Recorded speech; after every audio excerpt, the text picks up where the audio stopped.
Hola a todos, aquí Paul de TheEngineeringMindset.com. En este vídeo vamos a ver cómo funcionan las bombas de vacío, sus partes principales y por qué las utilizamos. Las bombas de vacío son muy utilizadas por los ingenieros de aire acondicionado y refrigeración para eliminar el aire en no condensables, como el agua de un sistema. Necesitamos eliminarlos con una bomba de vacío porque hacen que el sistema de refrigeración funcione de forma ineficaz y además pueden corroer las piezas internas. Este procedimiento se lleva a cabo antes de cargar refrigerante a una instalación nueva o cuando un sistema existente ha sufrido algunas reparaciones en las que ya se ha recuperado el refrigerante. En cualquier caso, existe la posibilidad de que el aire y la humedad hayan contaminado el interior del sistema. En un sistema de aire acondicionado típico, verás que la bomba de vacío está conectada mediante un colector a través del lado de alta y baja presión del sistema. Una mejor manera de hacer esto es quitar el colector completamente y conectar la bomba de vacío a la línea de succión con un manómetro conectado a la línea de líquido. Conectamos el manómetro aquí porque es el punto más alejado del sistema, por lo que se obtiene una lectura real. Si tomamos una bomba de vacío estándar, que se parece a esta, tenemos el motor eléctrico en la parte trasera y el compresor en la delantera. En la parte superior tenemos una manija y en la parte inferior tenemos una base de soporte. Luego tenemos una entrada que se conecta al sistema para extraer el aire y luego por encima de la sección del compresor tenemos el escape de la salida. En la parte frontal de la sección del compresor encontramos la mirilla de nivel de aceite, de forma que podemos saber cuánto aceite hay en la cámara. Al desmontar la unidad podemos ver que tenemos un ventilador y una carcasa protectora montados en la parte trasera del motor. Luego, en el interior del motor tenemos el estator, que contiene las bobinas de cobre y vamos a ver esta parte en más detalle en breve. Concéntrico a este tenemos el rotor y el eje que acciona el compresor. En la parte delantera tenemos la cámara del compresor. Esta es una versión de compresión de 2 etapas que nos permite hacer un vacío más profundo. Por lo tanto, tenemos 2 cámaras de compresión. Dentro de las cámaras están los rotores del compresor y las paletas que mueven el aire fuera del sistema. En la parte superior de la cámara de compresión es una válvula de láminas que ventila el escape. Cuando retiramos la carcasa protectora de los ventiladores, vemos que el ventilador está conectado al eje que atraviesa la bomba. El ventilador se utiliza para enfriar el motor eléctrico y soplará aire ambiente a través de la carcasa para disiparlo. Las aletas de la carcasa aumentan la superficie de la carcasa, lo que nos permite eliminar más calor no deseado.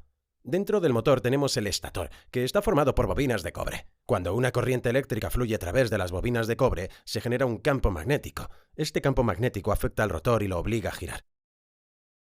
El rotor está conectado al eje, que recorre toda la longitud de la bomba, desde el ventilador hasta el compresor. De este modo, cuando el rotor gira, también lo hace el compresor. Y eso es lo que vamos a utilizar para crear el efecto de vacío y evacuar el aire del sistema. Cuando pensamos en un vacío, normalmente pensamos en una fuerza de succión, pero en realidad no es así, y vamos a ver por qué en breve. Si observamos el interior del compresor, veremos que la entrada está conectada al sistema que estamos evacuando. Luego tenemos la salida y la válvula de láminas que ventila el aire y la humedad que se evacúa del sistema. En el centro tenemos el rotor de compresión y la cámara de compresión. Observa que el rotor está montado excéntricamente dentro de la cámara. Esto significa que no está perfectamente centrado. Esa es una característica clave que veremos en detalle en breve. El eje se conecta al rotor y lo hace girar. En el interior del rotor hay 2 paletas accionadas por resortes. Los resortes están siempre tratando de empujar las paletas hacia el exterior, pero se mantienen en su lugar por las paredes de la cámara de compresión.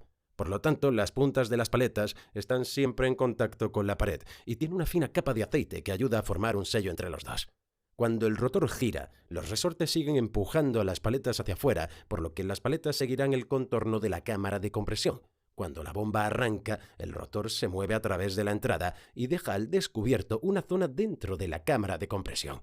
Esta zona estará a una presión más baja que la presión dentro del sistema. Por lo tanto, el aire y la humedad del interior del sistema de refrigeración se apresurarán a llenar esta zona vacía. Entonces, ¿por qué hace esto? Bueno, la presión siempre fluye de alta a baja, así que si conectamos, por ejemplo, 2 globos de diferentes presiones, los gases se moverán desde el lado de mayor presión hacia el lado de menor presión hasta que ambos tengan la misma presión. En este ejemplo, el lado de baja presión era el vacío, pero no succionaba los gases. Los gases quieren igualarse y fluirán de una presión más alta a una más baja.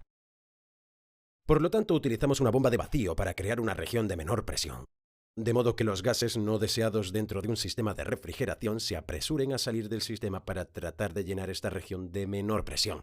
En nuestro caso, la manguera de conexión y la nueva zona de menor presión dentro de la cámara de compresión se han convertido en una extensión del sistema de refrigeración. Así que los gases en el sistema van a tratar de entrar y llenar esto, y tratar de igualar la presión entre los dos.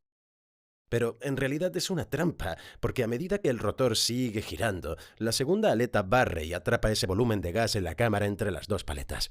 A continuación, la otra aleta pasa a través de la entrada y crea otra región de baja presión, por lo que entra más gas del sistema para tratar de llenar este vacío. A medida que el compresor gira, el volumen de la cámara empieza a disminuir. Por eso el rotor no está perfectamente centrado, así que podemos variar el volumen de los gases atrapados. Esta disminución de volumen va a comprimir los gases en un espacio más estrecho. Esto aumentará la presión y la temperatura. Continúa girando en un volumen más pequeño hasta que la presión se vuelve lo suficientemente alta como para forzar la válvula de láminas y el escape para abrir y los gases se descargan. El compresor sigue girando y al hacerlo el siguiente grupo de gases se introduce en el sistema y el ciclo continúa. La mayoría de las bombas de vacío son de 2 etapas, lo que significa que hay 2 cámaras de compresión conectadas en serie. El escape del primer compresor se conecta directamente a la entrada de la segunda cámara. Este diseño permite a la bomba alcanzar un vacío más profundo. Cuando tenemos un solo compresor, la salida empuja contra la presión atmosférica, pero con el diseño de 2 etapas, la salida está empujando contra una presión mucho más baja, porque es simplemente la entrada del segundo compresor giratorio y la región de baja presión se crea durante esa rotación. A medida que la bomba de vacío siga funcionando, acabará extrayendo los gases del sistema, lo que reducirá la presión por debajo de la presión de la atmósfera que rodea el exterior del sistema.